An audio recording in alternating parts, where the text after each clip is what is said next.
Hey guys, tonight we begin with the strange world of weird medieval rules. The kind of laws that sound ridiculous today, but in the context of castles, plagues, and chronic bad hygiene, actually made sense. So before you get comfortable, take a moment to like the video and subscribe, but only if you genuinely enjoy what I do here. And let me know in the comments where you're tuning in from and what time it is for you. It's always fascinating to see who's joining us from around the world. Now, dim the lights, maybe turn on a fan for that soft background hum, and let's ease into tonight's journey together. You roll out of bed, or rather, out of the pile of straw pretending to be a bed, and think, maybe today I'll try to look like less of a mud-stained disaster. You eye that fancy scrap of fur you found at the market and imagine yourself strutting into the village looking like a medieval influencer. Bad news. Congratulations, you've just broken the law. That's right. In the Middle Ages, fashion wasn't a matter of taste. It was state policy. Enter sumptuary laws, which basically said, wear your class on your sleeve. Literally. If you're a peasant, you're stuck with wool. Scratchy, dull, brown wool. Itchy enough to make you question the existence of God. Meanwhile, nobles swan around in silks so bright, they look like someone dipped them in unicorn blood. Try to imitate them? The law will notice. Authorities might fine you, humiliate you, or worse, throw you in jail. Imagine rotting in a dungeon while rats chew your shoes, all because your cloak looked too Dutchy for your station. Not exactly the glamorous rebellion you had in mind, and nobles didn't just ban random colours. Oh no, they were specific. Purple. Royalty only. Fur trims like ermine. Off limits unless you had a title longer than your family tree. Even shoes had rules. The rich wore poulaines. Those ridiculous pointy shoes so long they needed to be tied to your knees. You, as a humble dirt farmer, were expected to wear boots shaped like actual human feet. Functional, boring, and very unfashionable. The logic behind all this nonsense was simple. The rich wanted to stay visibly rich. If you looked too much like them, the entire fragile hierarchy might collapse. Imagine some noble being mistaken for a guy who shovels pig manure. The horror. Of course, there was also an economic angle. Nobles didn't want peasants wasting money on silk scarves when they could be spending it on rent, taxes, and maybe the occasional bribe to keep breathing. Looking good was basically theft of noble dignity. So you slip into your mandatory sackcloth chic and shuffle into the daylight, looking exactly as miserable as the law intended. Because in the Middle Ages, your greatest crime wasn't rebellion, heresy, or theft. It was daring to look fabulous while standing ankle-deep in mud. It's evening. You're sitting by the hearth, enjoying the one moment of warmth you'll get all day, when suddenly the town bell clangs. No, it's not calling you to dinner. It's the medieval version of your landlord telling you to stop having fun, the curfew bell. Curfew comes from the French couvre-feu, literally, cover your fire. At the sound of that bell, you're expected to smother your hearth, snuff your candles, and basically plunge your life into darkness. Not because the authorities wanted you well rested. No, it's because your entire town is made of wood, straw, and pure flammability. One idiot leaving his candle burning could turn the whole place into a flaming inferno before midnight. So the rule makes sense, in theory. But in practice, it means you're left stumbling around your hut in the dark, tripping over chickens, and stepping into suspicious puddles you really hope are just water. Forget reading, not that you can. Forget sewing or working late, unless you enjoy stabbing yourself in the hand with a needle by candlelight. Nightlife, as far as you're concerned, doesn't exist. Of course, the wealthy didn't exactly follow the same rules. Nobles had stone houses and servants to make sure they didn't burn down their castles so they could keep their fires going. But you're stuck with enforced bedtime, courtesy of the bell tower. And if you get caught ignoring it, the fine will cost you more than a week's wages. The bell wasn't just about fire safety either. Darkness kept people indoors, which meant fewer drunks stumbling around stabbing each other, and fewer thieves lurking in alleys. Think of it as the medieval government saying, "We can't stop crime, but we can at least make sure you're too scared to leave your house after dark."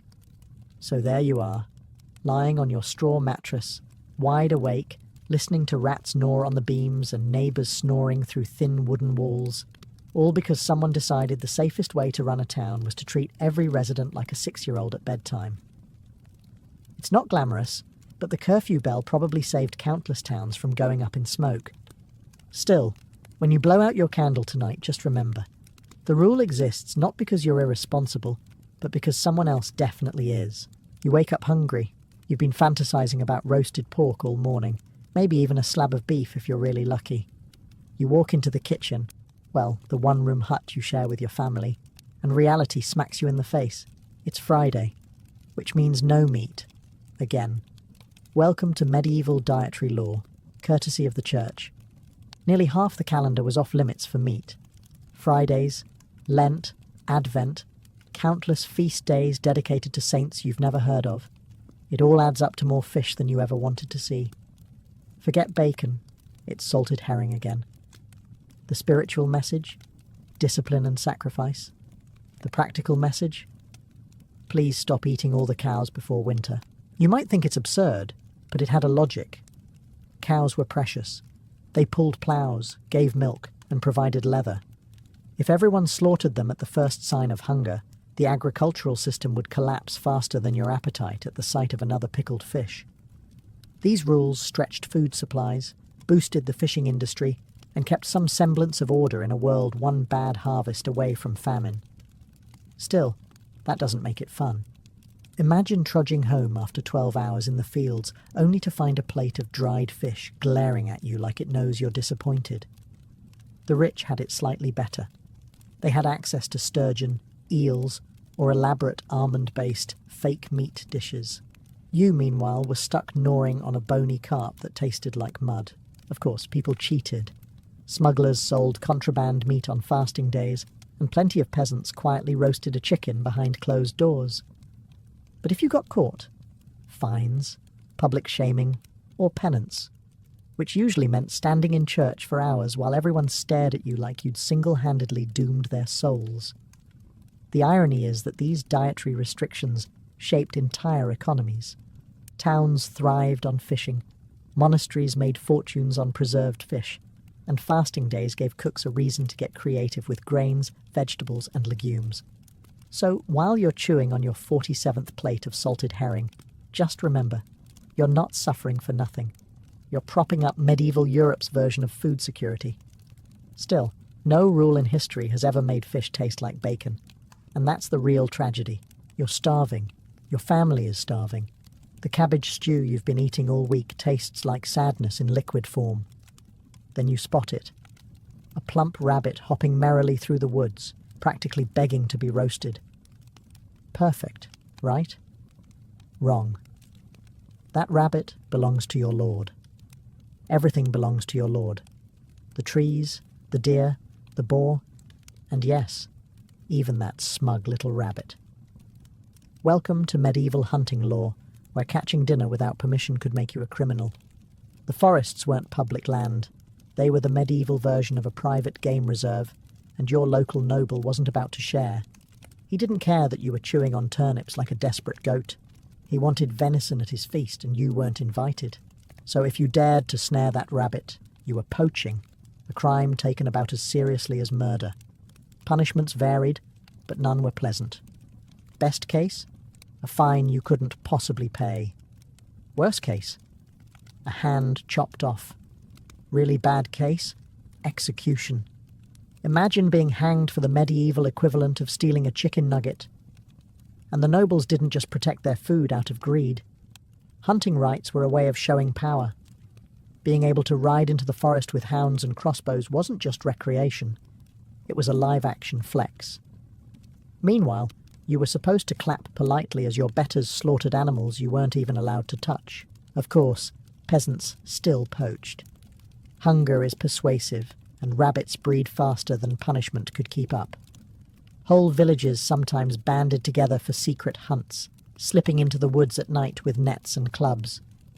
The thrill wasn't just in catching food. It was in sticking it to the system, if only for a meal. But if you got caught, let's just say the Lord didn't see you as resourceful. The irony is that while you risked death for a rabbit, nobles killed animals in bulk just for sport. Hundreds of deer could be slaughtered in a single hunt, not because anyone needed that much meat, but because it looked impressive. So you walk home empty-handed, stomach growling, dreaming of roast rabbit you'll never taste. Because in medieval Europe, survival wasn't about skill. It was about remembering that even the wildlife knew its place better than you. You've been accused of stealing a loaf of bread. Did you steal it? Doesn't matter. In the Middle Ages, truth wasn't decided by evidence or witnesses. It was decided by God, and God apparently moonlighted as a game show host. Welcome to the trial by ordeal.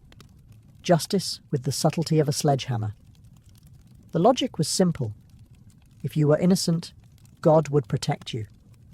If you were guilty, he'd let you burn, drown, or bleed. Which sounds fair, until you realise that medieval Europe was full of innocent people with terrible luck. Take the ordeal by fire. The judge hands you a red-hot iron bar and says, "Walk 3 paces." You do it, skin sizzling like breakfast bacon. Then they bandage your hand and wait 3 days. If it heals nicely, congratulations, you're innocent. If it festers, which in a world without soap or antibiotics it absolutely will, guilty. Enjoy your punishment. Or maybe you get the ordeal by water. They tie you up and toss you into a pond. Sink? Innocent, though you're now at the bottom of the river. Float? Guilty. The logic here was that pure water would reject liars, which is exactly the kind of nonsense you come up with when no one's invented science yet. And then there was the ordeal by combat. Someone accuses you of a crime, and instead of lawyers, you both grab swords and go at it. God, apparently, chooses the winner. Which sounds noble until you realise the other guy is 6'5" and has been training since birth, while you've been hoeing potatoes. Guess who God favours today? To be fair, these ordeals weren't always taken literally. Priests sometimes interpreted the results to avoid killing too many people. And eventually the church banned ordeals altogether in the 13th century, partly because they realised, burn this guy's hand and see what happens, wasn't the most reliable legal system. But for centuries, trials by ordeal were the gold standard of justice. Which means if you lived back then, your innocence wasn't proven by honesty or character. It was proven by whether or not you could survive medieval party tricks with fire and water. So next time you complain about jury duty, remember, at least no one's asking you to grab a hot iron bar and hope divine skincare saves you. It's Sunday morning. You'd like to sleep in, but the church bells are already ringing like someone's hitting a cow with a frying pan. You drag yourself to mass because if you don't, you risk fines, penance or worse, public gossip, which in a medieval village spreads faster than the plague. Now here's the catch. After mass, you're not allowed to work. At all. No ploughing, no weaving, no fixing the roof that's currently dripping into your stew pot. The rule is simple. Sunday is God's day, not yours. You're supposed to rest, reflect, and avoid sin. Which sounds great in theory, until you realise your landlord doesn't care if you're resting. He still wants his rent, and the weeds in your field didn't get the Sabbath memo. The church, to be fair, enforced this for more than just piety. A weekly rest day kept peasants from literally working themselves into an early grave. In a world where vacation meant collapsing in the mud, Sunday was the one day you could avoid dropping dead in the field. Call it medieval HR policy wrapped in scripture.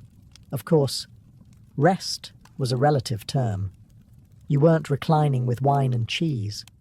You were sitting through a 2-hour Latin sermon you couldn't understand, followed by endless prayer. After that, maybe you'd sneak in a nap before the priest reminded you that idleness was also a sin. In short, Sunday gave you the choice of being bored into holiness or guilty of laziness. Naturally, exceptions existed. Nobles still hunted, servants still served, and emergencies like putting out a fire or delivering a baby didn't count as work. But if you tried to sneak in a little extra farming, someone would rat you out. And suddenly you're standing barefoot in church while the priest scolds you in front of the whole village. Still, the rule had staying power. Without it, peasants might have been worked 7 days a week until they dropped. The Sabbath gave you at least the illusion of rest, a little buffer between endless toil and inevitable death. So, you trudge home from church, eat your cold porridge, and rest by staring at the wall. Congratulations. You survived another Sunday without accidentally sinning. Sort of. You've decided you're tired of farming mud and eating cabbage soup, so you want to try your hand at a trade. Maybe you'll become a baker or a blacksmith, or even a weaver. Great idea. Except you can't just start hammering metal or selling loaves of bread. First, you need the blessing of the medieval equivalent of a mafia family, the guild. Guilds controlled everything. Want to bake bread? You have to be in the Bakers' Guild. Want to shoe horses? Farriers' Guild. Want to carve wooden spoons? Believe it or not, there was probably a guild for that too. And if you tried to work outside the guild system, you'd be fined, driven out, or occasionally beaten into remembering the rules. Joining wasn't easy. First, you had to spend years as an apprentice, basically working for free in exchange for experience. After that, you'd graduate to journeyman, wandering around trying to earn wages while still under guild rules. Only after producing a masterpiece, literally a perfect example of your craft, could you apply to become a master yourself. And who judged your masterpiece? The other masters in the guild, who had every reason to make sure fewer people joined their little club. Sounds familiar, doesn't it? At first glance, this all feels suffocating, but there were good reasons. Guilds set quality standards, so people didn't die from bread made of sawdust or armour that shattered on the first swing. They regulated prices to avoid chaos in the marketplace. They also protected members from competition, which sounds less noble but was very effective if you were inside the club. For you, the downside was obvious. Without guild membership, you couldn't legally sell your work. You'd end up like that one guy who tried to open a discount bakery and got his oven smashed by guild enforcers. Medieval Yelp reviews weren't written with words. They were written with bricks through your window. Still, guilds offered security.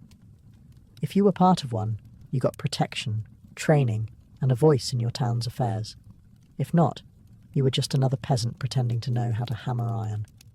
So you swallow your pride, sweep the shop floor for 7 years as an apprentice, and hope one day your masterpiece doesn't get rejected. Because in the Middle Ages, you couldn't just follow your passion. You had to follow the guild, or else. You don't own a clock. You don't even know what a clock is. Time, for you, is whatever the local church bell says it is. And those bells? They never stop. They ring to wake you up. They ring to drag you to prayers. They ring for work, for rest, for meals, and for bedtime. Basically, the medieval bell tower was your overbearing parent, and you couldn't even slam your bedroom door to escape it. Picture it. You're in the fields, finally making progress with the plough, when clang, clang, clang. Time to stop and pray. You mutter a few words to God, go back to work, and just as you're finding a rhythm again, clang, clang, clang. Noon bells. Time to eat your gourmet meal of bread, onions, and disappointment. A couple of hours later, just when you think maybe you'll catch up on work, Vespers, off you go again. And it wasn't just about religion. The bells controlled civic life too. They announced market openings, curfews, and emergencies. Fire in the town, bells, enemy attack, bells, somebody important died, bells. Basically, bells were the medieval version of push notifications, constant, loud, and impossible to turn off. The worst part? You had no say in it. The priest or town officials decided when the bells rang, and you obeyed. Didn't matter if you were tired, in the middle of a meal, or halfway through something important. The bell owned you. Oversleep? Everyone knows. Because you missed the morning bells? Leave work early? Everyone knows, because the bells hadn't rung yet. Forget to show up to Mass? Guess what? The bells tattled. In theory, bells provided order in a world without watches or literacy. Most people couldn't read a calendar, let alone keep track of hours. The sound of bells structured the chaos. But for you, it meant your life was less living freely, and more being Pavlov's dog centuries before Pavlov. So you trudge on, ears ringing, your entire existence carved into bell-shaped chunks of time. Because in the Middle Ages, you didn't ask what time it was. You waited for the bells to tell you who you were, where you should be, and exactly how little control you actually had. You stink. Everyone stinks. It's the Middle Ages, after all. So when you finally scrape together enough coins to visit the local bathhouse, you think maybe, just maybe, you'll leave smelling less like a damp goat. You walk in, ready to scrub weeks of filth off your skin, and find the doors barred shut. Why? Because the town authorities decided bathhouses are basically plague factories. And to be fair, they weren't entirely wrong. Bathhouses weren't just for baths. They doubled as social clubs, gossip centres, and let's be honest, budget brothels. A place where you could chat, soak, and catch a disease all in one convenient visit. When syphilis and plague swept through Europe, the bathhouse became everyone's favourite scapegoat. Shut them down, and maybe people stop dropping like flies. Or maybe they just keep stinking, which is at least less contagious. But here's the problem. Without bathhouses, your hygiene options are limited. Washing at home means hauling buckets of freezing water from the well, dumping it into a wooden tub, and pretending this counts as a spa day. Soap is expensive, hot water is a luxury, and honestly, your family would rather use that firewood to cook food than to make sure you don't smell like despair. Of course, the nobles didn't always play by the same rules. They had private baths, perfumed oils, and servants to scrub them down. You're left rubbing yourself with a rag and hoping no one notices that your natural musk could scare away wolves. And here's the kicker. The church often viewed public bathing with suspicion anyway. Too much nudity, too much mingling of sexes, too much fun. If you enjoyed it, it was probably sinful. So bathhouses lived in this bizarre moral grey zone, tolerated one year, banned the next. You never knew if your evening soak would leave you refreshed or excommunicated. So you shuffle back home, dirt still caked under your nails, hair greasy, skin itchy. You tell yourself bathing is overrated, that nobody notices anyway. Except they do. They all do. Everyone in your village smells the same. Sweat, smoke, livestock, and failure. Because in the Middle Ages, washing yourself wasn't just about hygiene. It was about politics, morality, and whether the town thought your bathhouse was saving souls or spreading death. Spoiler, it was probably both. You've done it. After months of back-breaking work and eating porridge that tastes like sadness, you've saved a few coins. You think, maybe I'll treat myself. Maybe I'll buy something nice. Something that says, I may be poor, but I still have self-respect. Wrong. Medieval law says you can't. Welcome back to sumptuary laws. The rules that made sure you never dressed better than your betters. Let's say you're a wealthy merchant. You've made decent money trading wool, and now you want a velvet tunic. Not so fast. Velvet is reserved for nobles. Purple cloth?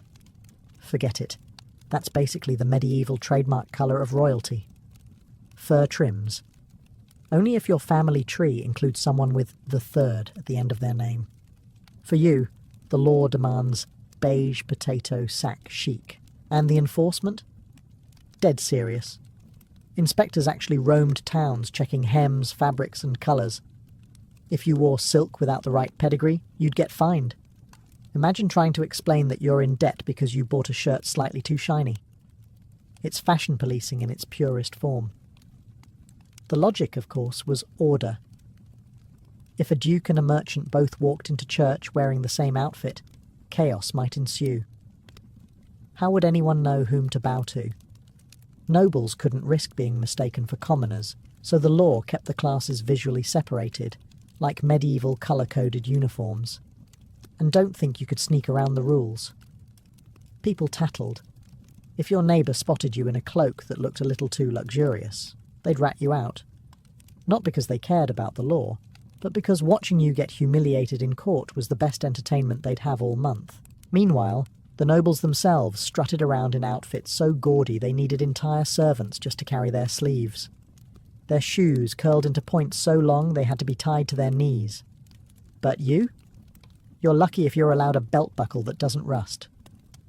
So, you put away your dreams of velvet and settle for another wool tunic, blending back into the grey-brown sea of mediocrity that was medieval fashion for the non-elite. Because in this world, clothes didn't just make the man. They reminded him exactly how low he ranked. You're hungry again, which is less of a surprise and more of a permanent state of being. Today you think, maybe I'll splurge on something fancy, a goose, or white bread, like the nobles eat. Unfortunately, the medieval rulebook is already laughing at you, because in this world, even your dinner is a reminder that you're not important. Food was divided by class, and the laws made sure you knew it. Nobles got the good stuff, venison, swan, pheasant, and white bread made from refined flour. You, on the other hand, got barley bread so dense it could double as a weapon. You ate onions, leeks, cabbage, and more cabbage.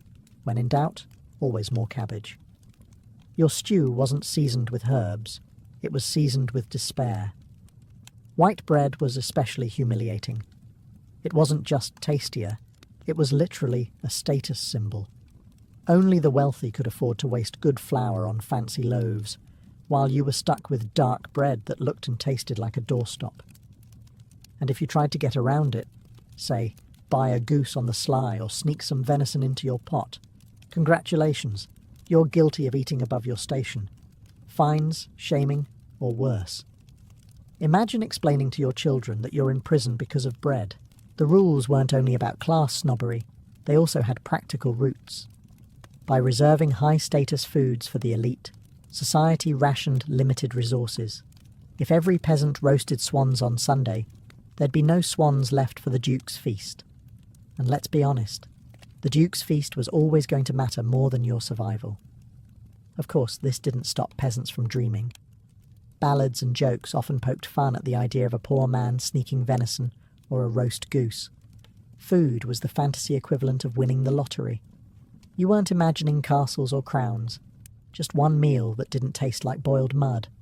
So you choked down another bowl of thin barley gruel, staring wistfully at the nobles' banquet hall across the way. They're tearing into roast peacock while you gnaw on bread hard enough to chip a tooth. Because in medieval Europe, even what you ate was a law-enforced reminder that your place in the world was firmly at the bottom of the table. You cough once in the marketplace. Bad move. Suddenly, every set of eyes is on you like you've just confessed to witchcraft.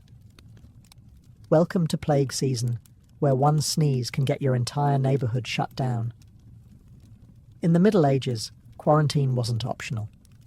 If someone in your house got sick, the authorities would happily lock your door from the outside and nail a cross on it, so the whole town knew you were basically a walking biohazard. You didn't leave until everyone inside was either cured or buried. Fresh air? Forget it. The rule was, better one dead family than a dead village. Comforting. Markets closed. Inns closed. Weddings, fairs and festivals gone. Basically, everything that made life slightly less miserable was outlawed. The logic was sound.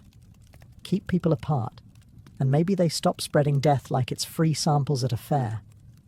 But for you, it meant starvation, isolation, and lots of awkward conversations with your family in one cramped room.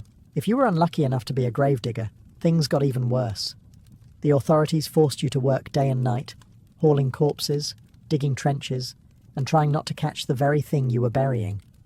Refuse, and you'd be punished like a criminal. Accept, and you'd probably die anyway. Career options were bleak. And let's not forget the travel bans. Whole towns locked their gates to outsiders.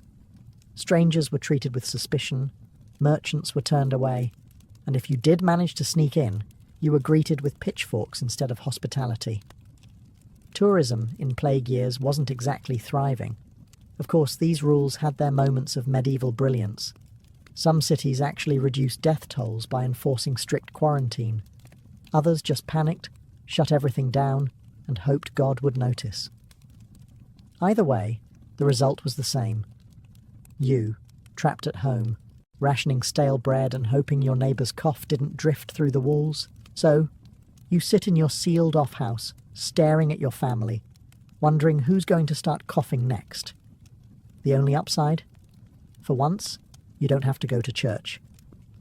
But it's hard to celebrate when the priest is outside marking your door like it's the medieval version of a hazard sticker. Because in the Middle Ages, breaking quarantine didn't just mean risking your life. It meant risking the whole village, and the whole village was very motivated to make sure you stayed inside. Permanently if necessary. You finally died. Congrats. The bad news? Even in death, the rules still have you by the throat. You'd think burial would be simple. Dig a hole, drop you in, say a prayer, done. But no, this is the Middle Ages. Your final resting place depends less on your soul and more on your wallet. First problem, consecrated ground. If you want to be buried in the churchyard, you need money. Fees for a proper grave, fees for the priest, fees for candles. If you can't pay, your body might get shoved into a mass grave outside the walls with a nice scenic view of the local garbage heap. Hope you like the smell of rotting cabbage because you'll be sharing eternity with it. Second problem, space. Cemeteries filled up fast, and when they ran out of room, the gravediggers didn't exactly expand the real estate. They just dug you up after a few years, tossed your bones in a charnel pit, and recycled your plot. Yes, even in death, you got evicted. Nothing says rest in peace, like being stacked like firewood in the corner of a bone house. Third problem, rules about how you died. Suicide? Forget consecrated ground. Executed for a crime. Your corpse might end up hanging on display, or buried at a crossroads, so your restless soul wouldn't bother decent people. Die of plague? Straight into the nearest trench, quicklime sprinkled on top. No ceremony, no dignity. And don't think the church was always sympathetic. If you'd been excommunicated, they wouldn't even let your body near holy ground. Basically, sorry, eternal damnation wasn't enough. Now you're banned from the graveyard too. The wealthy, of course, had it better. Nobles got tombs, effigies, and sometimes even a permanent spot inside the church itself, where their marble likeness could glare down at peasants for centuries.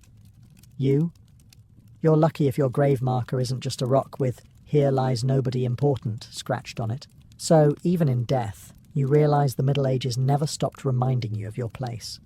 The rules didn't just tell you how to live, they told you how to rot. And the final joke? Your descendants will probably forget where you're buried anyway. Because in medieval Europe, even the afterlife had a waiting list. You're sitting in the tavern, a few mugs of ale deep, when your friend mutters something about the bishop's new hat, looking like a stolen beehive. You laugh, maybe a little too loudly. Bad idea. In the Middle Ages, mocking the church wasn't just bad manners. It was a crime. A serious one. See, the church wasn't just about Sunday sermons and stained glass windows. It was the single largest landowner in Europe, wealthier than kings, and basically the medieval version of both Amazon and the IRS combined, which meant insulting a priest or questioning doctrine was like trash-talking your boss while the boss owns your house, your food supply, and your soul. Not smart. Punishments varied, but none were pleasant. You might be fined, forced to do public penance. Imagine standing barefoot in church while everyone stares at you like you farted during Mass. Or, if you really pushed it, branded a heretic. And once that label stuck, things got hot. Literally. Because heresy and fire tended to go hand in hand. The rules weren't just about protecting faith. They were about protecting power. The church's authority depended on people believing it was untouchable. If you could mock a priest without consequences, the whole system might start to wobble. And the medieval church did not tolerate wobbling. So, you kept your jokes to yourself. Sure, maybe you whispered them after dark, in the barn, when you were absolutely sure no one was listening. But even then, you had to be careful. Neighbours tattled. People earned favours by reporting blasphemy. And let's be honest, who wouldn't sell you out if it meant a little less penance for themselves? Meanwhile, clergy themselves weren't always models of virtue. Some lived lavishly, had mistresses, or hoarded wealth. But criticising that, off limits. You had to smile, nod, and pretend that the bishop's 15th course feast was spiritually uplifting while you gnawed on stale bread. So you bite your tongue, laugh politely at sermons, and never, ever make jokes about priests in public again. Because in the Middle Ages, free speech didn't exist. And if you forgot that, the church had plenty of creative ways to remind you. Because here, sticks and stones might break your bones, but words could definitely get you burned. It's nightfall. You're finally home after a long day of bending your spine in half for someone else's profit. All you want is to sit by the fire, eat your watery stew, and maybe not freeze to death. But just as you're starting to feel human again, the church bell clangs. The message is clear. Cover your fire. Snuff your candles. Fun time's over. This wasn't a suggestion. It was law. Your hearth had to be covered at night, or you risked fines, punishment, or worse. Burning the entire village down because you nodded off with a log still smouldering. And in a town made entirely of wood, thatched roofs, and bad decisions, fire spread faster than gossip after Mass. One drunk farmer could turn everyone's house into a bonfire, and nobody wanted that. So you obey. You shovel dirt over your fire, muttering curses under your breath, and spend the rest of the evening shivering in the dark. Your entertainment options are limited. Talk to your family, who you're sick of. Listen to rats in the rafters, or lie awake imagining how warm nobles are right now in their stone castles with multiple fireplaces roaring. Of course, the rich didn't always follow this rule. Lords and bishops had stone halls and servants to manage the flames, so they could afford to keep the fire going all night. You, however, are the risk. The law wasn't written for them. It was written because your hovel is basically one giant torch waiting to happen. And while the rule did prevent devastating fires, it also made nights miserable. Darkness wasn't peaceful. It was terrifying. Thieves, wolves, drunk neighbours looking for fights, all thrived after the curfew. The fire wasn't just warmth, it was protection. Without it, you sit in the dark like bait, hoping nothing out there decides you look edible. Still, the law stood for centuries. Fire was both your best friend and your worst enemy, and medieval life was already dangerous enough without waking up in a pile of ashes. So you pull the blanket tighter, listen to the silence, and wait for dawn. Because in the Middle Ages, survival wasn't about comfort, it was about obedience. And if that meant freezing at night so the whole town didn't burn, then congratulations, you've once again suffered for the greater good. Exile was nothing new in the Viking world. Honour-bound societies had a brutal way of dealing with troublemakers. If you killed the wrong man or upset the fragile balance of power, you were outlawed. That's exactly what happened to Eric the Red. After a series of violent disputes in Iceland, including a blood feud that left men dead, Eric was sentenced to banishment. With nowhere to go, he looked westward, chasing stories of a distant land glimpsed by sailors blown off course. When Eric's ship finally cut through the fog and ice to reach Greenland's coast, it must have seemed more punishment than promise. The horizon was jagged with glaciers. The valleys were windswept and barren, the soil thin and rocky. Winter bit hard, even in summer months. To most, this was no place for farming, much less raising families. But Eric was not just a warrior, he was a salesman. He understood the power of words in shaping destiny. He chose to call this harsh new land Granland. Greenland.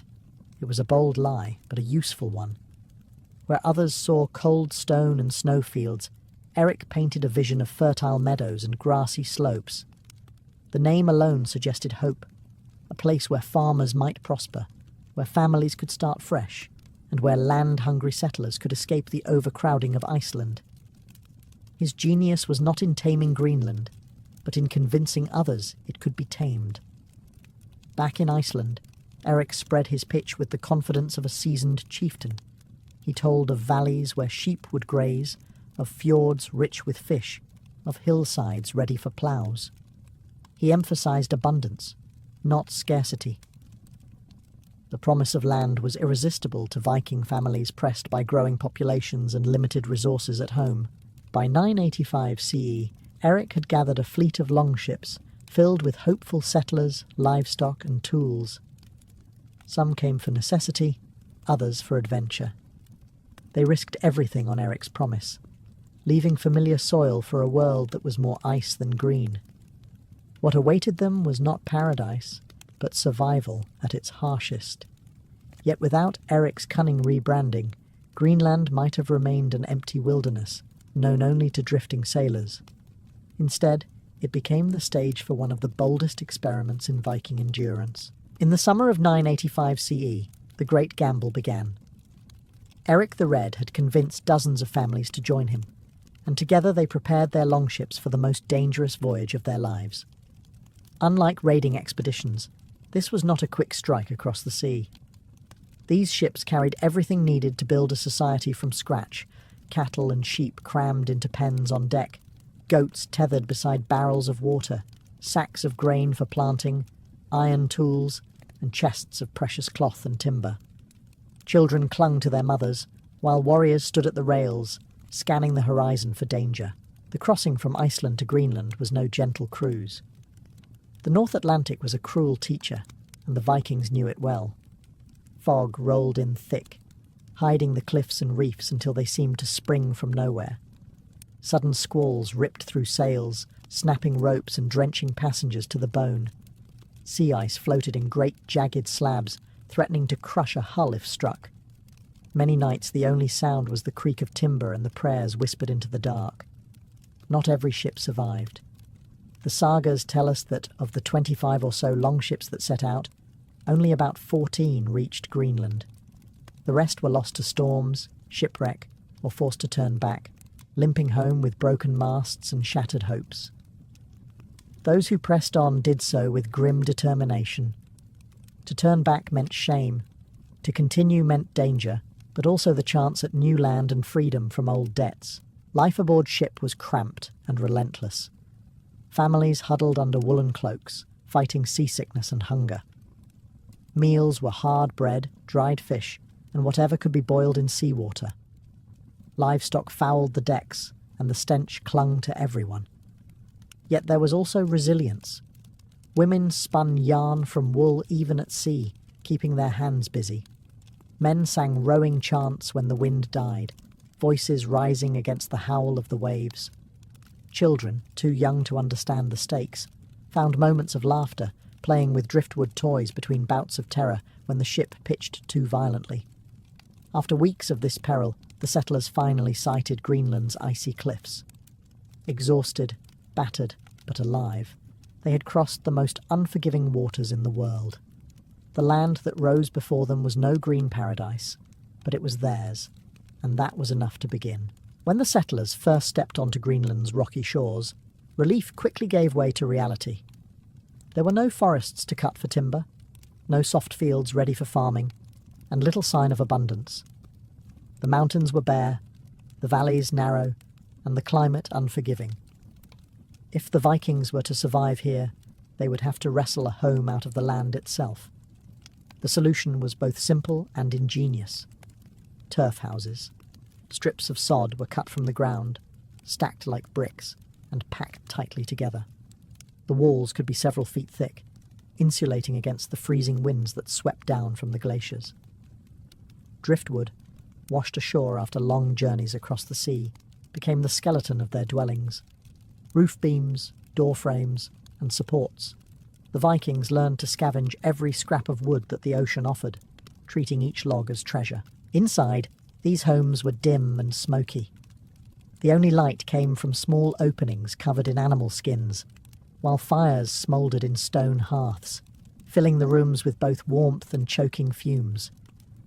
Yet compared to the cold outside, they were sanctuaries. Families slept side by side on benches lined with furs, sharing body heat through the endless winter nights. The smell of drying fish, smouldering peat and livestock penned nearby clung to every corner. It was far from luxurious, but it was survival. The settlement grew slowly, with each family carving out a farmstead. Barns and byres were built into the landscape, sheltering cattle, sheep and goats through the frost. Fences were woven from driftwood or stone, enclosing precious pastures where animals grazed during the short summer. Women worked tirelessly at spinning wool, weaving cloth, and tending to children, while men hunted seals, caribou, and even the occasional polar bear to supplement the meagre stores of food. The communal effort bound the settlers together. Neighbours shared labour, tools, and stories around the fire. The harshness of Greenland demanded cooperation. Isolation meant death. Yet within this frozen frontier, the Vikings managed to recreate a version of their Scandinavian homelands. Halls for feasting, farms for families, and even small churches in later years. What they built was not just shelter, but hope. These turf and driftwood homes symbolised their refusal to yield, proof that even in one of the world's harshest environments the Vikings could carve out a world of their own. To a Viking farmer, fertile soil was wealth itself. But in Greenland, soil was scarce, thin, and stubborn. The settlers quickly learned that farming here was nothing like in Iceland or Norway. Summers were short, barely long enough for grass to grow, and winters dragged on endlessly. Yet the survival of the colony depended on coaxing every scrap of food from the land. Sheep and goats became the backbone of their farms. They could graze on the tough grasses that clung to the valleys and provided wool, milk, and eventually meat. Cattle were more difficult, prized for their milk and status, but costly to feed during the long winters. Storing hay was an all-consuming task. Families spent summers cutting every blade of grass they could find, drying it, and stacking it in barns for the dark months ahead. A shortage of hay meant starvation, for animals and people alike. Crops were limited. Barley and rye were attempted in sheltered plots, but the yields were meagre. The settlers relied heavily on dairy, butter, cheese, and curds that could be stored and traded. Fish and seal meat filled in the gaps, though hunting was risky and often required long journeys across treacherous ice. Women brewed whey into sour drinks, while children learned early to help herd sheep, gather eggs, and tend small gardens of herbs. It was a precarious balance. A single bad harvest, a colder than usual summer, or an outbreak of disease among the animals could mean disaster. Archaeological evidence shows bones of dogs and even newborn calves butchered during lean years, desperate attempts to stretch food supplies when famine loomed. Survival in Greenland was not just about skill, it was about endurance and luck. Yet farming was more than sustenance. It was identity. The settlers saw themselves as landholders, free farmers in the Norse tradition, tied to their animals and fields. Even in this icy frontier, they clung to the rhythms of home, milking at dawn, hay cutting in summer, slaughtering livestock in autumn, storing food for winter. Farming anchored them in a world that constantly threatened to sweep them away. Greenland tested their resolve at every turn. The land gave little, demanded much, and punished mistakes. But for over 4 centuries, Viking families held on, proving that even at the edge of the known world, the farmer's way of life could endure, at least for a time. For Viking children in Greenland, life began in the shadows of turf houses, and under the gaze of a community fighting for survival. Unlike in the bustling markets of Norway or the farms of Iceland, childhood here was not about carefree play. It was about learning early, working hard, and enduring a world where death always hovered near. From the moment they could walk, children were given tasks. The youngest carried water, gathered dung for fuel, or helped keep watch over sheep grazing in the valley. Slightly older children herded goats, milked cows, or collected driftwood along the fjord. Girls learned to spin wool and weave under the patient, if stern, guidance of their mothers, while boys trailed their fathers into the hills, watching how to hunt seals, set nets for fish, or carve tools from bone. Childhood was apprenticeship, and mistakes could be costly. Still, there was room for joy. Archaeologists have uncovered small carved toys, horses, boats, and figures, fashioned from bone and wood. These fragments suggest that even in hardship, parents tried to give their children laughter. The fjords became playgrounds where kids skipped stones across the water or raced to climb rocky slopes. But always, play was tempered by responsibility.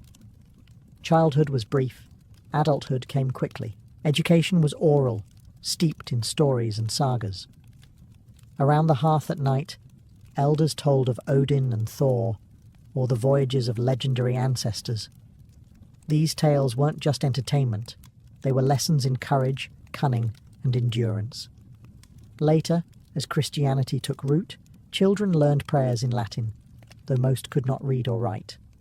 Memory was their library, and storytelling their textbook. Danger was ever present. Sickness spread easily in cramped turf houses. Winters were brutal, and famine sometimes claimed the youngest first. Graves of children, some as young as a few months old, have been found near the settlements, their short lives a reminder of how fragile survival was. Yet families kept having children, not only for love, but for necessity. More hands meant more help, and more help meant a greater chance the household would endure. In Greenland, a child's laughter could pierce the monotony of hardship, but behind every smile lay the sobering truth. They were being prepared for a life of constant struggle. From birth, they were heirs to the same resilience their parents carried across the sea, resilience that kept the settlement alive for generations. In Greenland's Viking settlements, survival was not only won by the men who hunted or ploughed, it was held together by the relentless labour of women. Inside dim turf houses, women's work was the invisible thread that kept families alive, and without it, the colony would have crumbled within a generation. Weaving was at the heart of this labour. Wool from sheep and goats was carded, spun, and transformed into cloth on upright looms that stood in the smoky rooms of farmhouses. The cloth was not just for clothing, it was currency. Woven wool, known as vadmal, was traded across the North Atlantic, and in Greenland it became one of the colony's most valuable exports. A woman's skill at weaving was therefore not just domestic, but economic power. Her hours bent over the loom, shaping the prosperity of her household. But weaving was only one thread of their burden. Women tended the dairy, milking cows and goats, making butter, cheese, and skyer, a kind of sour milk curd. These products were staples of the Greenland diet, stored carefully to last through the long winter. A failed batch could mean hunger months later. Women also managed the hearth, keeping the fire alive through endless nights, cooking with little more than fish, seal meat, and dried grains. Their work demanded constant vigilance, for a single lapse could leave a family cold and starving. Childbearing added yet another layer of hardship. With limited medical knowledge and harsh conditions, childbirth was perilous. Many women died young, leaving families fractured. Those who survived juggled infants strapped to their backs while they spun wool or tended to livestock. Children were often raised communally, with older daughters helping to care for their younger siblings, further entwining women's roles with the survival of the whole community. Women were also keepers of memory. In the evenings, when fires burned low, they recited sagas, prayers, and ancestral tales. As Christianity spread, women maintained devotional practices, teaching children their first prayers and organising family rituals around feast days. They became both spiritual anchors and cultural preservers, ensuring that Norse identity endured even on the icy margins of the known world. Though their names rarely appear in sagas, Greenland's Viking women were the colony's backbone. Their weaving clothed the settlers, their dairy filled the larders, their labour raised the walls of every household. In silence and smoke, they forged the fabric of life itself, proving that survival in Greenland was as much a woman's triumph as a man's. Even at the edge of the world, faith travelled with the settlers. When Eric the Red's people arrived in Greenland, most were still bound to the old Norse gods, Odin the All-Seeing, Thor the Thunderer, Freya of fertility and love. Sacrifices, charms, and sagas tied them to a spiritual world that had guided their ancestors for centuries. Yet by the time the colony matured, Christianity had spread across Scandinavia, and its influence reached Greenland's fjords as well. The shift was dramatic. Eric himself resisted conversion, stubbornly loyal to the old gods. But his wife, Theodild, embraced Christianity with zeal. She insisted on building a small church near their farm at Brattahlid, despite Eric's protests.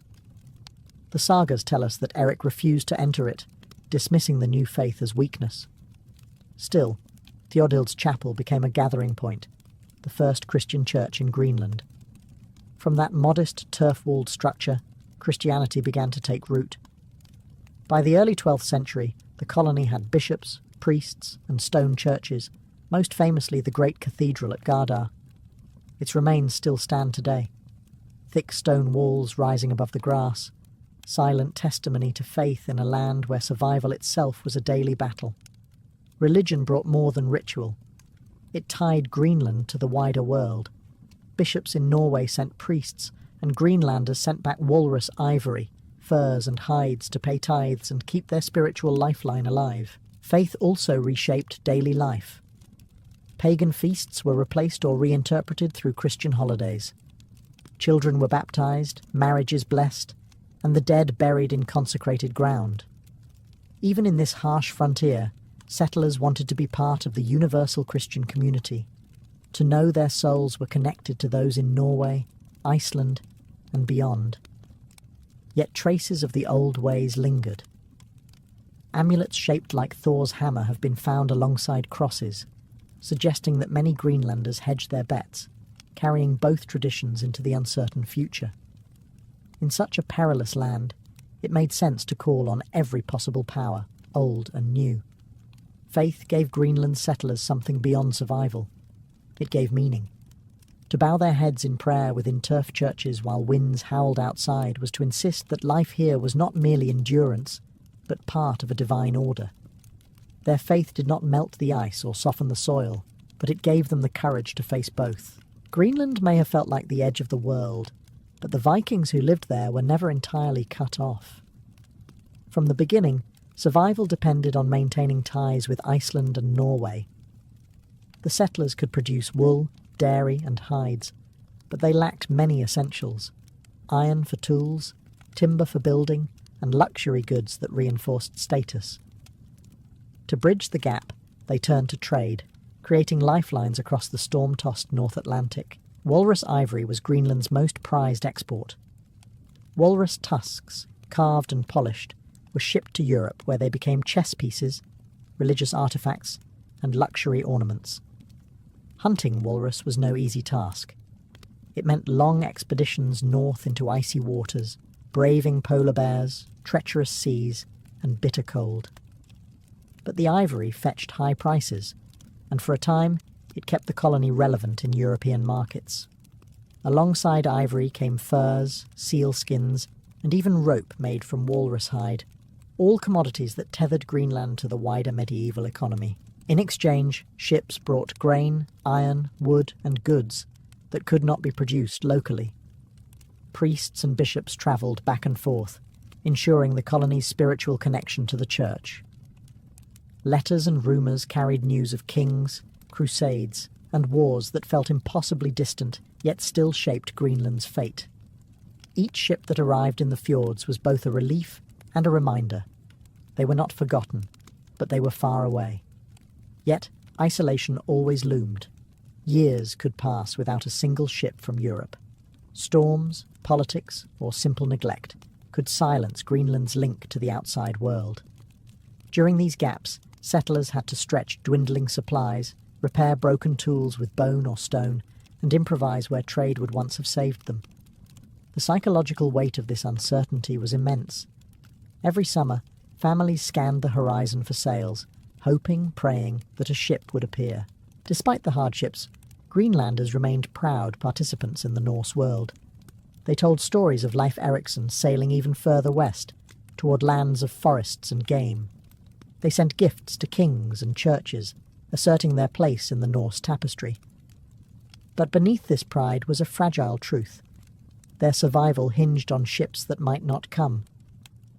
Greenland was connected, yes, but always precariously so, caught between trade and isolation, belonging and abandonment. For centuries, the Norse of Greenland endured, carving a fragile life out of the ice. But by the 14th and 15th centuries, the settlements began to weaken. Archaeology and sagas together hint at a slow unravelling. Not a single dramatic collapse, but a steady fading, like a fire that runs out of fuel. Climate was one enemy.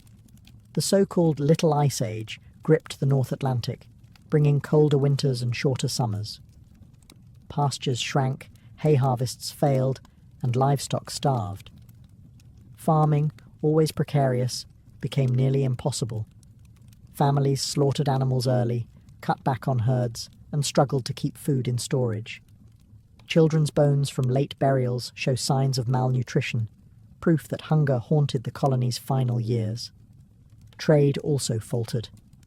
As walrus ivory lost value in Europe, displaced by elephant ivory from Africa, Greenland's main export collapsed. Fewer ships came. Without imports of iron, timber, and grain, the settlers turned inward, repairing tools with bone, patching roofs with whatever wood drifted ashore. Isolation, once an inconvenience, became a death sentence. Conflict with the Inuit may have played a role as well. The Norse called them Skraelings, and though evidence suggests contact, trade, and occasional coexistence, tensions surely flared. Inuit kayaks and hunting techniques were better suited to the Arctic environment. As Norse farmers clung stubbornly to European ways, the Inuit thrived where they faltered. Some scholars believe competition over resources, seals, walrus, and fishing grounds deepened the Norse struggle. Religion remained strong to the end. Churches were still built, and priests still held mass, even as pews emptied. A wedding feast in the early 15th century is the last written record of Norse Greenland, a snapshot of joy in the face of decline. After that, silence. By the mid-1400s, no ships returned, no messages came. The colony vanished from European memory, its people absorbed into the land they had fought so hard to claim. When explorers later rediscovered the ruins, stone churches, collapsed farmhouses, abandoned fields, they found haunting reminders of resilience. Turf walls still stood against the wind, gravestones marked names long forgotten. The Norse of Greenland had not failed for lack of courage, but because even courage has limits. At the edge of the world, they endured as long as humanly possible, until the ice, the hunger, and the silence claimed them. For the Illyrians, marriage was never just about two people choosing to live together. It was the binding of bloodlines, the cementing of clan alliances, and sometimes the avoidance of conflict. In a world where kinship determined protection, honour, and survival, marriage was a political and social contract first, and a private union second. Clans were the core of Illyrian society. Every man and woman belonged not just to a family, but to an extended network of kin, stretching across valleys and hilltop settlements. These clans controlled land, resources, and warriors. When two young people married, the event reshaped more than their daily lives. It reshaped alliances between groups. A marriage could secure peace between rivals, strengthen trading bonds, or enhance military cooperation. In this way, the personal was always political. Negotiations over marriage were carried out by elders, men of authority who weighed the advantages carefully. They considered the wealth of the bride's family, the reputation of the groom's lineage, and the long-term gains that such a union could bring. A marriage was rarely spontaneous. It was the result of calculated decision-making, a strategy for survival in a world of shifting loyalties. Yet this emphasis on clan-centered unions did not strip marriage of its symbolic power. Weddings were moments when the collective identity of a clan was displayed. The joining of two families was celebrated not only as a personal milestone, but as a triumph for the wider community. Songs, rituals, and public ceremonies all reminded those present that marriage was larger than the bride and groom. It was a new link in the chain of kinship that bound the Illyrians together. For the individuals involved, this clan-centered view could be both a blessing and a burden. A bride might be given to a family she barely knew, her duty tied to her father's promises. A groom might find his marriage shaped more by alliances than by affection. Still, within these unions, bonds could grow stronger over time, forged by shared labour, children, and the constant reminder that their marriage carried the weight of entire clans. In Illyrian society, then, to marry was to step into the web of collective destiny. The ceremony may have joined two people, but the consequences reached far wider, echoing across kin groups, alliances, and generations. In Illyrian culture, marriage was rarely a matter of personal choice. It was arranged, negotiated, and carefully managed by the elders of the clan. Fathers, uncles, and respected male leaders were the architects of these unions, sitting together to weigh the potential benefits and obligations of every match. For them, the happiness of the bride and groom was secondary to the prosperity, safety, and influence of their families. The process could be long and deliberate. Elders considered lineage, wealth, land rights, and even past rivalries. If one clan had a history of feuds with another, a marriage could heal wounds and create a bond stronger than any treaty. If a family needed to solidify its standing, marrying into a wealthier or more respected clan was a way to elevate status. For warrior families, unions could ensure military support in times of conflict. In every case, marriage was a calculated step in the chess game of survival. For the bride and groom, this often meant little say in their own futures. Young women especially were subject to the decisions of their fathers, who sought the most advantageous union. A bride could be promised to a man she barely knew, her marriage arranged when she was still a child. Grooms, too, were bound by the choices of their elders. While a young man might dream of a certain match, duty usually overruled desire. Yet arranged marriages were not without their benefits. In a world where clans faced constant threats from rival tribes, foreign invaders, and even natural hardships, arranged unions gave stability. A young couple entering marriage did so with the full support of two extended kin groups. Their farms would be better supplied, their children more secure, and their disputes mediated by a wider network of family alliances. The rituals surrounding arranged marriages reinforced this collective nature. The negotiations were not held in secrecy, but often in public gatherings, where agreements were witnessed and celebrated by the community. This visibility made the marriage not just a personal union, but a communal contract. Everyone present was reminded that marriage was a tool for shaping the destiny of the clan as a whole. In this way, arranged marriages were less about stifling individual choice and more about ensuring collective survival. They embodied the Illyrian worldview, that the strength of the clan came first, and personal lives existed within that greater framework. No Illyrian marriage was complete without the exchange of wealth, most often in the form of a dowry. The dowry was not just a gift from the bride's family, it was a statement of honour, stability, and the seriousness of the alliance. In a society where land, livestock, and weapons marked status, the dowry became both a practical resource and a powerful symbol. For the bride's family, providing a dowry was a way to prove their strength and generosity. A wealthy family might send her into marriage with sheep, goats, or even a prized horse, along with woven textiles, tools, and household goods. The more impressive the dowry, the greater the respect the clan commanded.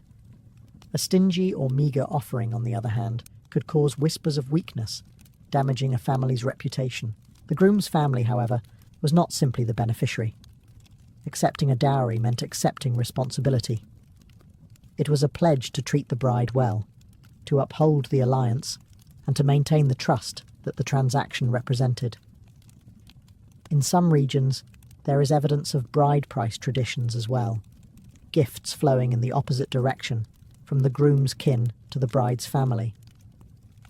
This exchange reinforced the idea that marriage was not a purchase, but a mutual investment, binding two clans together in obligation and expectation.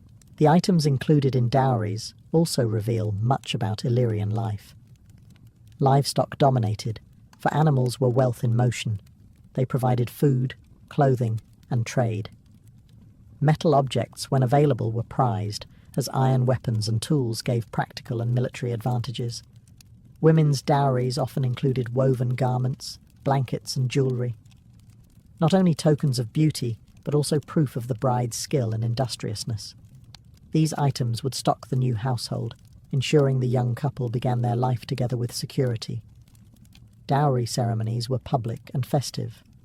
When gifts were exchanged, communities gathered to witness the transfer, often accompanied by feasts, music, and blessings. This visibility was important. It ensured that the marriage contract was not just between two families, but acknowledged and upheld by the entire clan network. Beyond economics, the dowry carried spiritual weight. It marked the bride's transition from one family to another, smoothing her passage into her husband's household.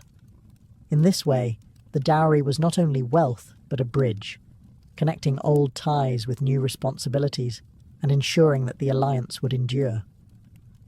Among the Illyrians, marriage was not only a social and economic contract, it was also a sacred moment that touched the spiritual world.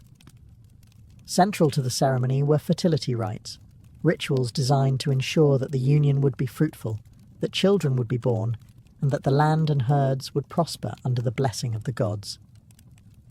Without fertility, marriage lost much of its purpose, for the strength of a clan depended on the growth of families. Before the marriage feast, sacrifices were often made to deities tied to fertility and prosperity.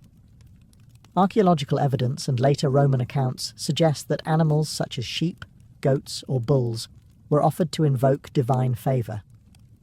The blood of the sacrifice was sometimes sprinkled around the wedding site, symbolising life and continuity. In certain regions, the couple themselves may have been anointed with blood or oil, marking them as participants in a ritual larger than themselves. Fires, too, played a role. In many Indo-European traditions, flames symbolised purification and new beginnings, and the Illyrians were no different. Couples might walk around a fire, leap over flames, or share a meal prepared in the sacrificial hearth. These acts were not merely symbolic. They tied the couple to the eternal cycle of birth, death, and renewal that governed all life in Illyrian belief. The bride was often the focus of these fertility rites. Dressed in her finest garments and adorned with jewellery, she was presented as both the bearer of future children and the living embodiment of prosperity. Female relatives sometimes accompanied her with chants, dances, or blessings, invoking the ancestors and spirits of fertility. Herbs and flowers may have been woven into her attire, each chosen for its symbolic power to encourage health, love, and fecundity. The groom, meanwhile, was expected to prove his readiness as a protector and provider. In some traditions, he might participate in ritual hunts or contests of strength before marriage, demonstrating that he was worthy of raising a household. These displays tied masculinity to fertility as well, for a strong hunter meant a strong lineage. Altogether, these rites infused marriage with a sacred dimension that went beyond contracts and dowries. To marry was not only to bind families together, it was to invite the gods to bless the union, to renew the strength of the clan, and to ensure that life itself would continue through children, herds, and fields. No Illyrian marriage was complete without music and dance. Once the dowries were exchanged and the rituals performed, the serious business of alliance turned into a public display of joy. For the clans, this was more than entertainment. It was a chance to celebrate survival, kinship, and the continuity of their people. Music carried the rhythm of the feast. Simple instruments such as flutes, horns, and stringed lyres set the tone, while drums and rattles drove the beat. Songs often recounted heroic deeds, legendary ancestors, or the blessings of the gods.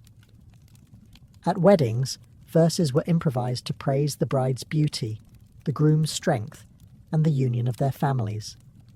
These songs reinforced the purpose of the gathering, to bind the living community together while honouring the voices of the past. Dance was equally central. Men and women alike joined in circular dances, hand in hand, moving to the rhythm of drums. Circles represented unity, endlessness, and the eternal cycles of life and death. Some dances were slow and solemn, mirroring the dignity of the occasion. Others were wild and energetic, symbolising fertility, vitality, and the strength of the new household. Youths sometimes performed competitive dances, showing agility and endurance, while elders moved with measured grace, reminding all of the wisdom that guided the clan. The feasting that accompanied these performances was lavish, at least by Illyrian standards. Roasted meat from sacrificial animals was shared among all, with the choicest cuts reserved for the bride, groom, and leading elders. Wine, mead, or fermented drinks flowed freely, loosening tongues and fueling songs late into the night. Food was not merely nourishment, but part of the ritual. Eating together was an act of solidarity, a sign that the whole community stood behind the new marriage. At times, the festivities could last for days, drawing in not just immediate kin, but neighbouring clans as well. These moments were more than private affairs. They were opportunities to reinforce alliances, settle disputes, and remind everyone of the bonds that connected them. Laughter, dancing, and song helped smooth tensions, ensuring that even rival families could share in the joy of the occasion. In this way, Illyrian wedding celebrations were not frivolous diversions. They were affirmations of life and continuity, where music, dance, and feasting transformed the obligations of marriage into communal joy.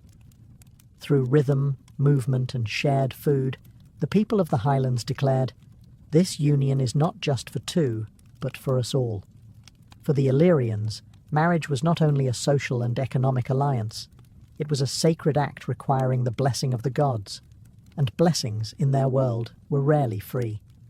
To secure divine favour, animal sacrifices were central to the wedding ritual, standing as both an offering and a symbolic transfer of life. The type of animal chosen depended on the wealth and standing of the family. A wealthy clan might sacrifice a bull or a horse, animals associated with strength, fertility, and prestige. More modest families might offer sheep, goats, or pigs, creatures still tied to prosperity and reproduction. Regardless of size, each sacrifice carried the same weight. A life given to ensure the fertility of the new couple, the health of future children, and the prosperity of the united clans. The act itself was often public, performed before the gathered community. Priests or clan elders with ritual authority oversaw the proceedings. The animal was adorned with garlands or painted markings, then led to an altar or sacred stone.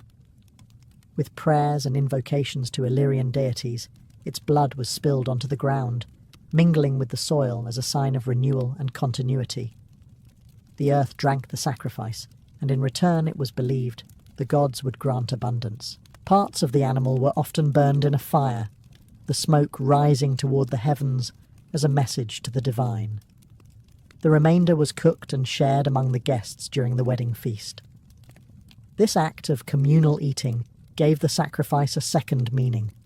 It reminded all present that marriage was not only blessed by the gods, but also sustained by the unity of the people. To eat the sacrificial meat was to partake in the sacred contract, binding every participant to the success of the marriage.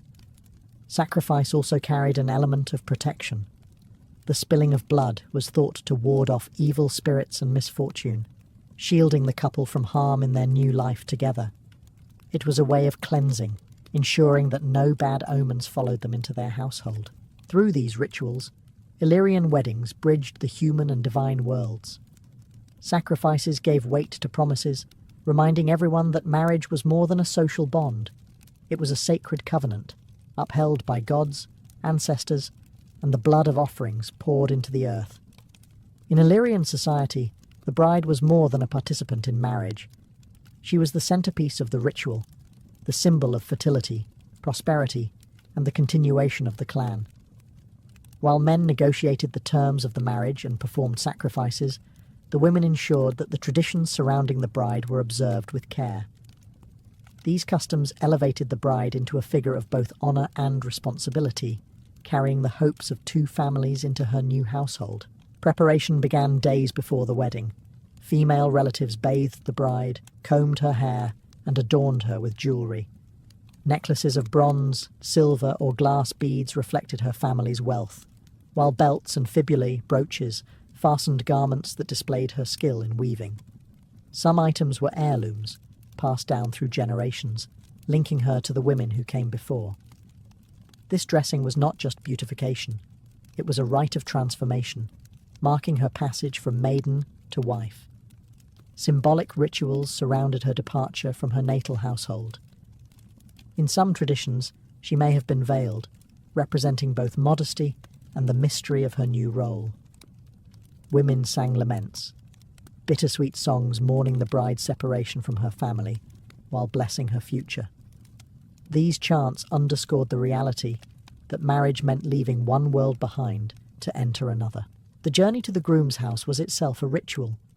Often accompanied by relatives, the bride was led in procession, sometimes on horseback, sometimes on foot, through the community. Along the way, neighbours blessed her with gifts of food, drink, or tokens meant to ward off misfortune. This public passage transformed her from daughter to wife before the eyes of all, ensuring her transition was witnessed and legitimised. Once at the groom's home, additional rituals reinforced her new identity. She might circle the hearth, symbolising her entry into the spiritual heart of the household. Bread, milk, or honey could be offered to her as omens of abundance. In some cases, she lit a new fire in the home, carrying forward the symbolism of continuity and fertility. Despite her limited voice in the arrangement of her marriage, the rituals centred on the bride affirmed her vital role. She was not merely moving between families, she embodied the promise of future generations, carrying with her the blessings of her kin, the hopes of her ancestors, and the sacred trust of ensuring the clan's survival. Every Illyrian marriage was more than a personal union. It was a political and social contract woven into the fabric of clan alliances. In a world where survival depended on networks of kinship, each marriage tightened bonds between groups, created obligations, and sometimes healed old wounds. To the Illyrians, the wedding feast was as much about strengthening the clan's future as it was about celebrating the bride and groom. Alliances formed through marriage were practical tools of diplomacy. Rival clans might use marriage to end feuds, sealing peace with blood ties rather than fragile treaties. A son marrying into a rival household meant that both sides now had shared grandchildren, and killing kin was a line few were willing to cross. In other cases, clans sought partners not for peace, but for power, binding themselves to wealthy neighbours, skilled warriors, or families with broad trade connections. The obligations of these alliances ran deep. Families were expected to support one another in times of famine, conflict, or raiding. A man might call on his wife's clan for reinforcements in war, or for food if crops failed. Similarly, a woman could appeal to her natal family for protection if mistreated, creating a system of checks that ensured some balance of power. This network of obligations meant that marriage ties could ripple across whole regions, shaping Illyrian politics in subtle but lasting ways. Marriage also reinforced social hierarchy. The most prestigious unions were between powerful clans, often accompanied by lavish dowries and grand feasts. Lesser families benefited indirectly, as alliances trickled down, influencing trade, disputes, and local leadership. In this way, marriage mapped the social order, displaying who held influence and who sought to rise higher. Communal participation made these alliances tangible. When a wedding was celebrated, the entire community witnessed the new bond. Songs praised not just the bride and groom, but also the unity of clans. Guests who feasted together became part of the covenant, reminded that their fortunes were now intertwined. In essence, marriage was the glue of Illyrian society. It bridged rivalries, bolstered security, and maintained the delicate balance of power among fiercely independent clans. While two young people stood at the centre, the real marriage was between entire lineages, their shared destiny binding them far more tightly than any written contract ever could. Though the Illyrians eventually faded from history, absorbed into the Roman world, and later overshadowed by new cultures, echoes of their marriage traditions lingered long after their tribal societies dissolved. These customs, rooted in clan loyalty, fertility rites, and communal celebration, left an imprint on the social fabric of the Balkans, where kinship and marriage continue to be understood as more than private unions. One enduring legacy was the centrality of the clan. The Illyrians believed marriage bound not only individuals, but entire lineages, a concept that persisted for centuries in Balkan villages. Even into medieval and early modern times, marriages were arranged with an eye towards strengthening alliances and securing protection, much as the Illyrians once did. The idea that one family's honour was tied to the alliances of another continued to shape negotiations and expectations around marriage. Their fertility rituals, too, echoed across generations. Though the blood sacrifices of bulls and goats eventually gave way to Christian blessings, the symbolism of fire, food, and abundance remained. Lighting the hearth in a new home, blessing bread and wine for newlyweds, or circling a fire during festivals can all be seen as distant reflections of Illyrian practices that once bound people to the gods of nature and fertility. The communal aspect of Illyrian weddings, the music, dances, and feasts, also proved remarkably resilient. Traditional circle dances, performed at weddings across the Balkans even today, recall the ancient symbolism of unity and continuity. The role of song, improvising verses to honour the bride and groom, also survived, adapting to new languages and faiths but preserving the same function, to publicly affirm marriage as a celebration for all, not just for two. Perhaps the most telling legacy lies in the balance between duty and personal choice. For the Illyrians, arranged marriages ensured stability, and while modern cultures have shifted toward individual preference, traces of this collective mindset linger. Even now, in some rural traditions, elders play a strong role in approving or guiding unions, echoing the ancient belief that marriage is too important to be left entirely to youthful desire. In the end, Illyrian marriage traditions reveal a people who understood that survival rested on bonds. Between men and women, between families, between clans, and between humans and the divine. Though the Illyrians themselves vanished from history's stage, the patterns they wove through marriage survived, carried forward in rituals, symbols, and the enduring human need to find unity in the face of life's uncertainties. Harold Sigurdsson, the man who would later be remembered as Hardrada, the Hard Ruler, entered the world in 1015, at a time when Norway was caught between chaos and kingship. He was born into the powerful house of Sigurd Syr, a minor king in the fertile region of Ringerike. His mother, Åsta Gudbrand, was already well known in Norway's political circles, having been the mother of Olaf Haraldsson, the future Saint Olaf and King of Norway. That connection placed young Harold in the heart of dynastic ambition from the very start. Norway at this time was no peaceful kingdom. The land was a patchwork of chieftains, rival kings, and foreign interests, with Denmark and England both casting long shadows across the North Sea. The Viking Age was still alive with its old spirit of raiding and conquest, but Christianity was beginning to reshape society. Harold grew up at the crossroads of these traditions, hearing stories of gods and sagas while watching priests and bishops establish the new faith in his homeland.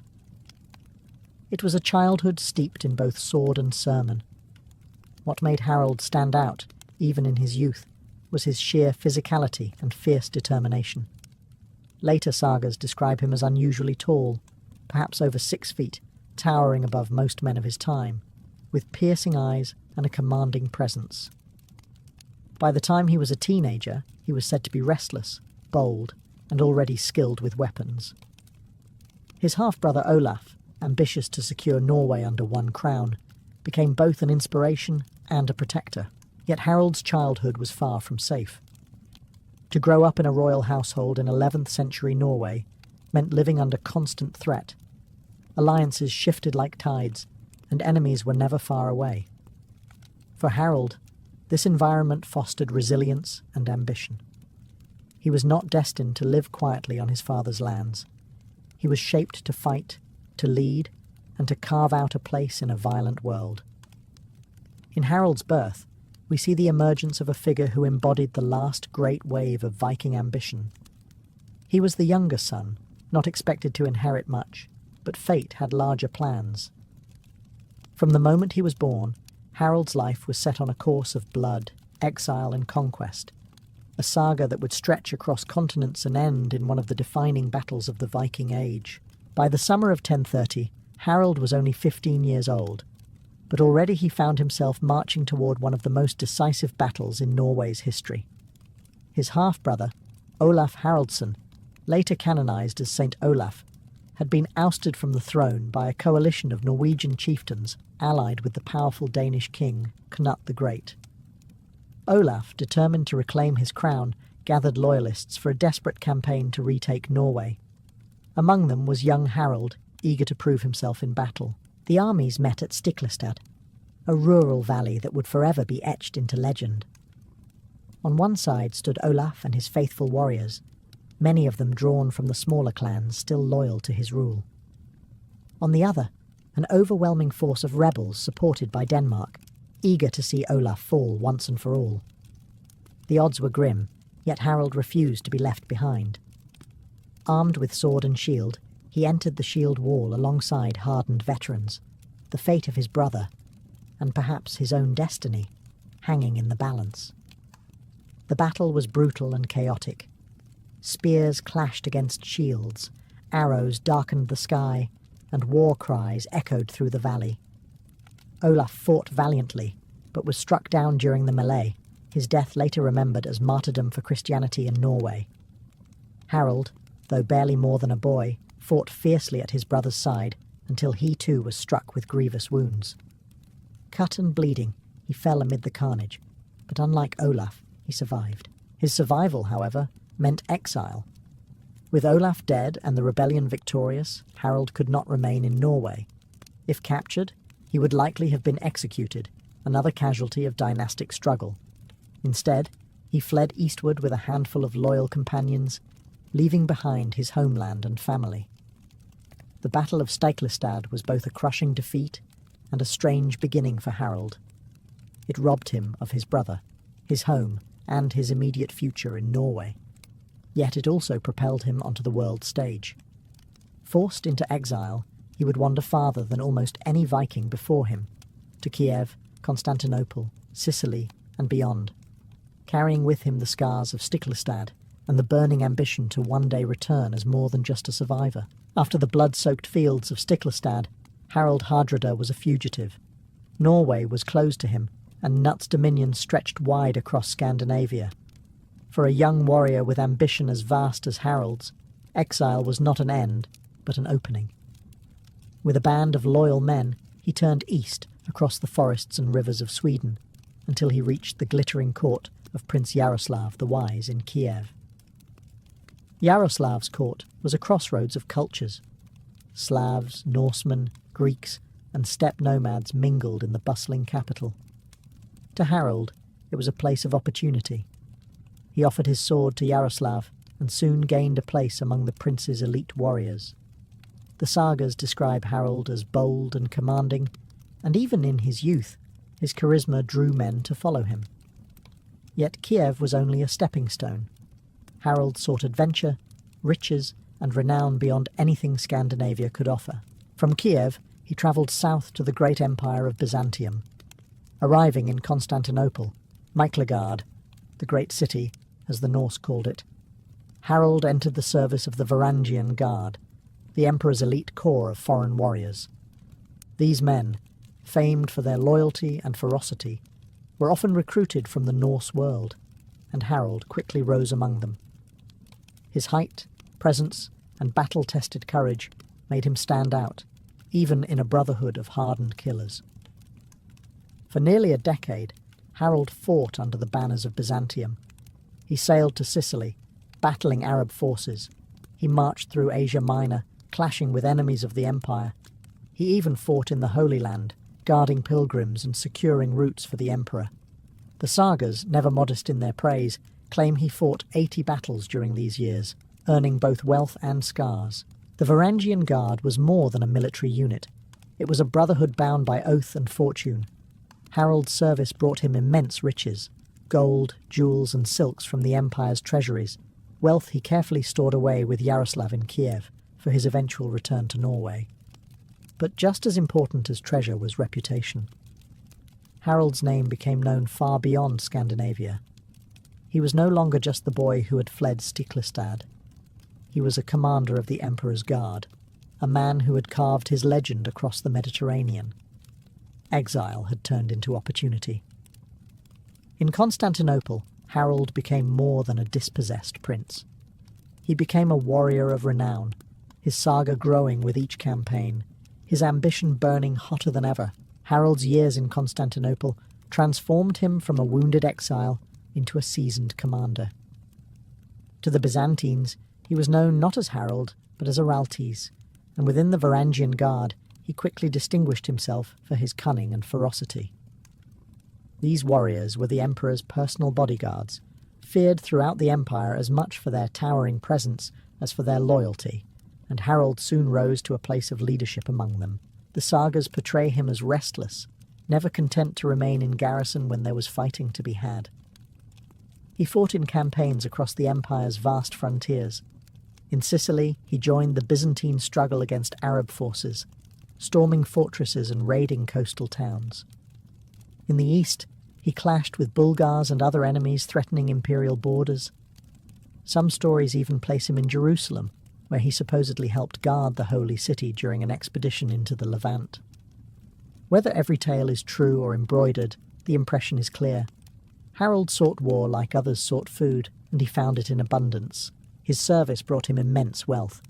The Varangians were famously rewarded with gold and plunder, and Harold proved shrewd in hoarding his earnings. Instead of spending it all in Constantinople's taverns and markets, he sent his treasures back to Kiev, entrusting them to Prince Yaroslav for safekeeping. This prudence showed that Harold's ambitions were always fixed on the future, on returning to Norway not as an exile, but as a man wealthy enough to command loyalty. Yet Harold's rise was not without controversy. The sagas hint at clashes with Byzantine officials, even suggesting that he may have fallen out of favour with the emperor. One tale accuses him of imprisoning a noblewoman or overstepping his authority, forcing him to flee the empire under strained circumstances. Whether exaggerated or not, the stories capture Harold's character, bold, willful, and unwilling to bend, even to emperors. By the time he left Constantinople around 1042, Harold was no longer the boy who had limped from Stiklestad. He had become a hardened commander, a man who had seen the wealth of empires and tested himself against the strongest foes of his age. Gold filled his coffers, scars lined his body, and ambition drove his heart. The exile had been tempered in fire, and now Harold Hardrada was ready to reclaim his destiny. By the early 1040s, Harold Hardrada had everything a Viking prince could want: gold, renown, and battle-forged authority. What he lacked was the one thing he had been chasing since his youth: a throne. With the wealth he had carefully stored in Kiev and the prestige of his Byzantine campaigns, Harold returned to the north, determined to carve out his rightful place in Scandinavia. His first stop was Kiev, where he reclaimed the treasures he had entrusted to Prince Yaroslav the Wise. But his ties to Yaroslav went deeper than gold. During his years abroad, Harold had married Yaroslav's daughter, Elisiv, cementing a powerful alliance with the Kievan court. With his wife and riches at his side, Harold sailed back toward Norway, ready to challenge the political order that had excluded him for more than a decade. At this time, Norway was under the rule of King Magnus the Good, the illegitimate son of Harold's half-brother, Saint Olaf. Magnus was respected and capable, but Harold saw an opportunity. He claimed his share of the kingdom as Olaf's surviving brother, leveraging both bloodline and the immense wealth he had brought home. Magnus could not ignore Harold's challenge, especially since Harold had also gathered support in Denmark and Sweden. The confrontation did not end in bloodshed, however. Instead, the two men agreed to share the throne, ruling Norway as co-kings. It was an uneasy arrangement, full of rivalry and suspicion. Harold, older and far more experienced, was impatient with Magnus's authority, while Magnus, wary of Harold's ambition, kept a careful watch on his uncle. Yet this compromise allowed Harold to re-establish himself in Norway without plunging the kingdom into outright civil war. When Magnus died suddenly in 1047, Harold became the sole king of Norway. At last, after years of exile, mercenary service, and restless ambition, the throne he had sought since Stiklestad was his. But Harold was not content with Norway alone.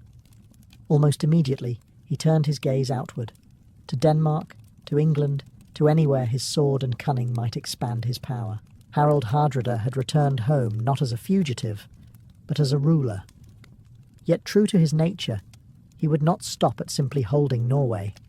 For Harold, kingship was only the beginning of a saga that would soon stretch across northern Europe, and eventually bring him face to face with destiny on an English battlefield. Harold Hardrada was never satisfied with simply being King of Norway. From the moment he secured the throne in 1047, he turned his attention to Denmark, a kingdom with which Norway had long been locked in rivalry. To Harold, ruling Norway was not enough. He wanted the full legacy of his Viking forefathers, the North Sea Empire that once bound Denmark, Norway, and even England together under one crown. His adversary was King Svein Estridsson, a cunning and resilient ruler who had already weathered the storm of Magnus the Good. With Magnus dead, Harold launched campaign after campaign against him. For nearly 2 decades, the two kings waged an exhausting struggle, raiding, counter-raiding, and battling for supremacy across the seas. Harold's fleet struck the Danish coastlines relentlessly, burning villages, seizing livestock, and terrorizing Svein's subjects in an effort to undermine his support. The sagas describe Harold as merciless in these wars, earning his title Hardrada, the hard ruler. He was a man who ruled through iron will and iron sword, punishing disloyalty and driving his men with ruthless discipline. Yet despite his ferocity, Denmark proved stubborn. Svein always seemed able to recover, rallying his forces and striking back when Harold's fleets withdrew. The conflict became less about decisive victories and more about wearing the other side down. Naval battles played a central role. Viking longships, sleek and deadly, filled the seas as Harold attempted to blockade Denmark and force submission. He fought fiercely at battles such as the one near Nisa in 1062, where Harold's fleet inflicted heavy losses on Svein but failed to destroy him outright. It was a frustrating pattern. Harold won victories on the battlefield, but he could not translate them into political dominance. By the mid-1060s, both men were weary. Harold had drained Norway's resources, demanding heavy taxes to fund his endless campaigns, while Svein stubbornly clung to his throne. In 1064, the two finally reached a truce, recognizing each other's rule and ending the destructive stalemate. For Harold, it was a bitter compromise. He had dreamed of uniting Norway and Denmark, but instead he was forced to settle for peace without conquest. Yet Harold's ambition did not cool. If Denmark could not be his, perhaps England could. Rumours of opportunity across the sea soon caught his ear, and Harold Hardrada, true to his restless nature, prepared to gamble everything on one final daring invasion. By the early 1060s, Harold Hardrada had fought in the east, ruled in the north, and challenged Denmark in endless war. Yet his ambition still burned. When word came that the English throne might be within his grasp, Harold seized upon it as the ultimate prize, a chance to restore the old Viking legacy of England as part of a northern empire. The pretext came through family ties and politics.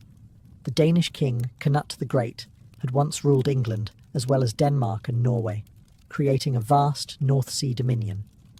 Though that empire had fragmented after his death, Harold believed he still had a legitimate claim, inherited through treaties made between Magnus the Good and Harthacnut of Denmark. When Harthacnut died in 1042, Magnus had briefly styled himself King of England. After Magnus's death, Harold declared that his right to England had passed to him. It was a claim built on tenuous legal strings, but Harold was not a man to let paperwork stop him. Opportunity arose in 1066. King Edward the Confessor of England died without a clear heir, sparking a crisis of succession. Harold Godwinson, the powerful Earl of Wessex, seized the crown. But rivals immediately challenged him. William, Duke of Normandy, claimed Edward had promised him the throne, and Harold Hardrada saw his own chance to press his inherited claim by force. Harold's bid was not made alone. Tostig Godwinson, Harold's own estranged brother, had been exiled from England and sought revenge. Tostig allied with Harold, promising support and urging him to invade. For Harold, this was the spark he needed, the chance to unite his warriors, revive Viking glory, and perhaps become the last great conqueror of the age. In the summer of 1066, Harold gathered a massive fleet, some sources claim nearly 300 ships, and sailed for England. His warriors were hardened veterans, many of them veterans of the wars against Denmark, eager for plunder and glory. As the sails caught the wind and the prows cut through the waves, Harold must have believed destiny was at last in his hands. England, rich and fertile, awaited him. The saga of Harold Hardrada was about to reach its climax, not in Norway, not in Byzantium, but on English soil. In September of 1066, Harold Hardrada's long ambition turned into action. With a fleet of hundreds of ships and thousands of men, he crossed the North Sea to stake his claim on the English crown. At his side was Tostig Godwinson, the bitter exiled brother of Harold, the newly crowned King of England. Together, they planned to topple Harold's rule and carve out a new North Sea empire. The invasion began in the north of England, where Harold struck with the speed and ferocity that had defined his career. He landed his forces near the River Ouse and quickly advanced on the city of York, the great northern stronghold. At Fulford on September 20th, 1066, Harold met the forces of the northern earls, Edwin of Mercia and Morcar of Northumbria. The battle was fierce, but Harold's veterans proved unstoppable. His disciplined warriors drove the English back, crushing their resistance. The victory was decisive. York submitted, and the gates of northern England seemed open to him. After decades of war, exile, and ambition, Harold stood on the brink of triumph. Flush with victory, he began to organize his hold on the north. Demands of loyalty were taken, hostages secured, and supplies gathered. Harold was confident enough to send part of his fleet back toward Norway, believing the campaign was nearly won. With York under control, he expected the English crown would soon be his, but fate moved faster than he anticipated. King Harold Godwinson, who had been preparing to face William of Normandy in the south, marched his army north at breakneck speed. Covering nearly 200 miles in less than a week, Harold caught Harold Hardrada completely off guard. The English king's sudden arrival would force a confrontation neither side could avoid. Harold, camped near Stamford Bridge with part of his army, had not even donned full armour when news reached him that Harold Godwinson was closing in. The stage was set for one of the most dramatic clashes in English history. For Harold Hardrada, it would be the final test of his lifelong ambition, a battle that would decide not only his fate, but the very end of the Viking Age. On September 25th, 1066, the saga of Harold Hardrada reached its final act at Stamford Bridge. Harold, fresh from victory at Fulford and confident in his hold over northern England, was caught unprepared. His men were spread out, many unarmoured, some even resting in the sun. They expected negotiations with York, not the sudden arrival of Harold Godwinson's army, which had marched north at incredible speed. The clash began with a desperate defence. According to legend, a single giant Norse warrior held the bridge against waves of English soldiers, cutting them down until he was finally killed from beneath by a spear thrust through the planks. This act of defiance bought Harold's army precious time, but the odds were stacked against them.